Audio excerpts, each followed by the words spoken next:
মনে রাখবেন 14ই ফেব্রুয়ারি থেকে নিষেধ করে লাভ নেই, কারণ 14ই ফেব্রুয়ারি ওই সকল মানুষ যায় যারা তাদের রবকে বোঝেনি।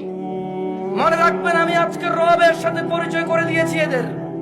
এরা যদি মনে করে 14ই ফেব্রুয়ারি যাবে আর ওদের মৃত্যু হবে ওই অবস্থায়, আর তাদের কোন ওলি মুর্শিদ আছে যে তাদের কবরে যাবে 14ই ফেব্রুয়ারির ওই নষ্টাপনা, নোংরা এবং অশ্লীলতার ওখানে গিয়ে তাদের কবরে গিয়ে কেউ তাদের রক্ষা করবে, ওলি আর মুর্শিদা আছে, আমি আর আপনি কি করতে পারি?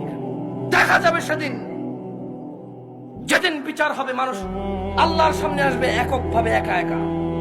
সেই দিন দেখা যাবে ইয়াউমা ইয়াফিরুল মারউ মিন আখিহি, যেদিন মানুষ পলায়ন করবে তার ভাই থেকে, ওয়া উম্মিহি ওয়া আবিহি, তার মা আর তার বাপ থেকে, ওয়া সাহিবাতি ওয়া বানি, তার ছেলে এবং তার সন্তান থেকে।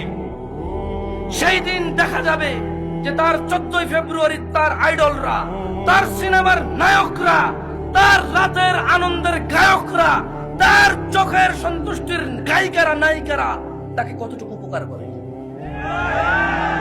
ওকে আমি 14ই ফেব্রুয়ারি থেকে নিষেধ করবো না। আরে ওর ঈমানই নেই, ও মুশরিক, ও আল্লাহর সাথে শিরক করে। 14 ফেব্রুয়ারি কি আবার এখানে? কোন মুসলমান যে আল্লাহকে সম্মান করে সে যেতে পারে না সব জায়গায়। এখনো ক্ষমা চাইবে, বলো আস্তাগফিরুল্লাহ, বলো আল্লাহ আমাকে ক্ষমা করুন, বলো আল্লাহ আমাকে ক্ষমা করুন। সবাই বলুন আল্লাহ আমাকে ক্ষমা করুন। আস্তাগফিরুল্লাহ, আস্তাগফিরুল্লাহ, আস্তাগফিরুল্লাহ। বলুন আল্লাহুম্মা গফিরলি। সবাই আল্লাহুম্মা গফিরলি, আল্লাহুম্মা গফিরলি, আল্লাহুম্মা গফিরলি, আস্তাগফিরুল্লাহ। এভাবে ক্ষমা চাই, শিখাই দিন।